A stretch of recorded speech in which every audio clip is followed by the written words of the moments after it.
Et beaucoup moins sophistiqué, mais souvent dans notre assiette, on s'intéresse à votre consommation d'huile d'olive parce que le secteur est en pleine expansion. Comment bien lire les étiquettes? Justine Veil nous le dira.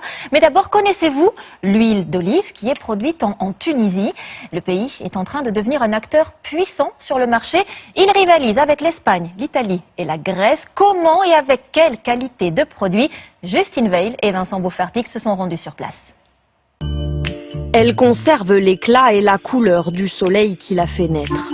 L'huile d'olive, c'est l'or de la Tunisie. Un liquide précieux fabriqué depuis des milliers d'années, mais peu connu de beaucoup de Français. Je ne pensais pas que ça venait de là-bas. Ça vous étonne? Pourquoi? Oui, ça m'étonne. Parce qu'on a des olives aussi. Je suis axé sur de l'huile d'olive plutôt la italienne.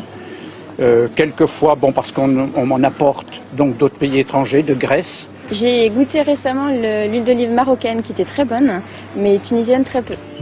Pourtant, dans les rayons, elle prend de plus en plus de place. 4e producteur mondial, 1er sur le bio, la Tunisie est un acteur montant du secteur. Quels sont ses atouts? Comment se pratique aujourd'hui cette culture ancestrale?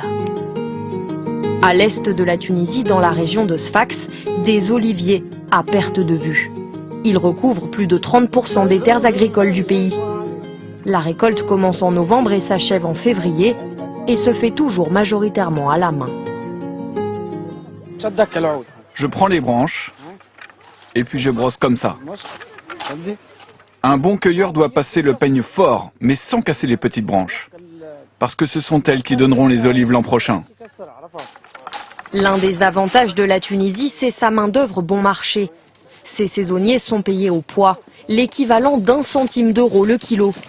Par mois, ils gagnent ainsi un peu plus que le SMIC tunisien. Cueillir les olives, c'est assez physique. Mais maintenant, j'ai l'habitude, depuis le temps. C'est mon travail depuis toujours et j'aime ça. L'une des premières choses qui frappe quand on arrive dans les oliveries tunisiennes, c'est l'espace qu'il y a entre les arbres. C'est unique et il y a une bonne raison à cela, c'est parce que c'est une région où il pleut très rarement, alors il faut laisser beaucoup de place entre les oliviers pour que les racines s'étendent et captent l'eau de pluie. Une implantation et un climat qui sont les atouts majeurs de la Tunisie, car ils préservent les arbres des maladies et permettent de se passer de produits phytosanitaires. Une fois au sol, les olives sont séparées des feuilles, à la main d'abord, à l'aide du vent ensuite.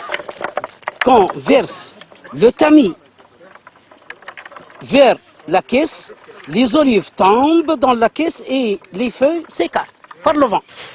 Un geste que les plus anciens pratiquent à la force des bras. À la fin de la journée, l'équipe de cueilleurs a ramassé près de 600 kg d'olives, de quoi faire environ 130 kg d'huile. Ce n'est pas l'importance de la taille, c'est l'importance de la quantité d'huile qui est dedans. Cette olive est gorgée d'eau et cette olive est plus visqueuse que l'autre. La seconde, plus riche en huile, offrira un meilleur rendement. Bien que plus petite, elle a donc plus de valeur. Au moulin, les olives arrivent le matin.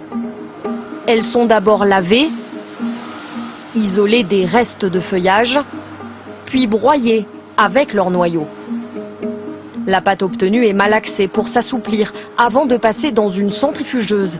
C'est à l'intérieur, en tournant très rapidement, que les matières vont se séparer, l'huile d'un côté, l'eau et les restes d'olive de l'autre. Ce procédé, c'est l'extraction à froid.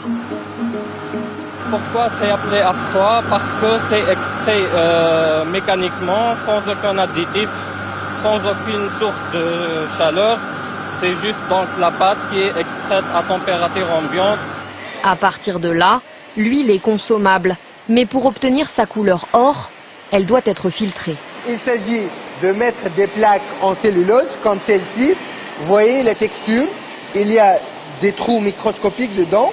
On met les plaques comme ça dans ces poches. Les huiles passent par les trous en éliminant les déchets, l'humidité, toutes les traces de poussière de l'huile. À gauche, un échantillon avant filtration, à droite, après.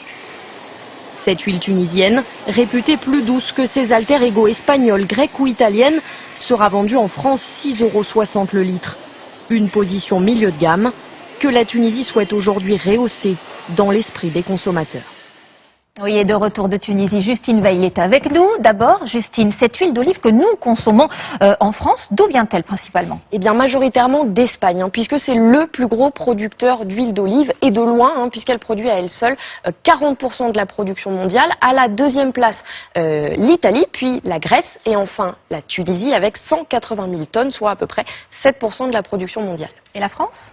Alors, on ne pèse pas très lourd dans cette industrie, puisque l'huile d'olive tricolore représente à peine 1% de la production mondiale. Mais, cocorico, cette faible quantité va de pair avec une qualité plutôt reconnue qui place l'huile française du coup sur le marché assez haut de gamme, vendue entre 18 et 25 euros le litre. Par ailleurs, nous sommes plutôt des petits consommateurs, 1,7 kg par an et par habitant, quand les Grecs, eux, en consomment 13 kg chacun. Et alors, pour connaître l'origine de l'huile d'olive que j'achète, bien sûr, je vais lire l'étiquette, mais c'est pas toujours très clair. Pourquoi? Il y a une explication. Oui, parce qu'en fait, l'huile d'olive que l'on trouve en supermarché, c'est très souvent un assemblage, un mélange de différentes huiles qui viennent de différents pays. Comme elles n'ont pas toutes la même saveur, l'huile espagnole, par exemple, est réputée plutôt amère, la tunisienne plutôt douce. Mélanger les deux permet aux industriels d'obtenir un produit équilibré et surtout un produit qui a toujours le même goût. Parce que selon les années, les huiles ne sont pas exactement les mêmes. Ils peuvent donc, les fabricants, revoir un petit peu les dosages. Et pour ne pas avoir à changer les étiquettes s'ils varient les proportions, eh bien, ils préfèrent rester flous en indiquant simplement origine européenne ou hors Union européenne. Ah ben voilà, tout de suite, tout est beaucoup plus clair. Merci beaucoup, Justine Veil. On poursuit avec cet homme, ce